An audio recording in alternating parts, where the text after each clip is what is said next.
નમસ્કાર દર્શક મિત્રો, હું છું રૂપલ નોઈજીયા. સંપૂર્ણ ન્યૂઝમાં આપનું સ્વાગત છે. વાવથરા જિલ્લાના નર્મદા વિભાગની બેદરકારીનો ગંભીર અક્ષર સામે આવ્યો છે. વડોદરથી ભોરોલ જતી ડિસ્ટ્રીબ્યુટરી કેનાલમાં ભંગાણ સર્જાતા સૌપુરા ગામના ખેડૂતોના ખેતરોમાં પાણી ફરી વળ્યું હતું.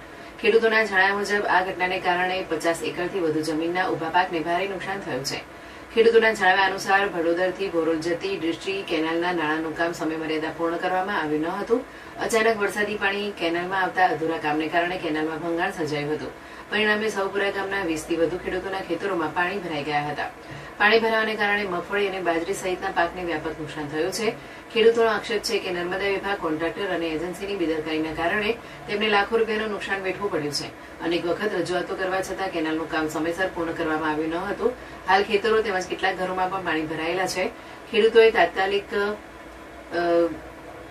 વ્યવસ્થા કરીને પાણીનો નિકાલ કરવાની માંગ કરી છે. સાથે જ નુકસાનનો સર્વે કરાવી ખેડૂતોને યોગ્ય વળતર ચૂકવવામાં આવે તેવી અપીલ કરવામાં આવી છે.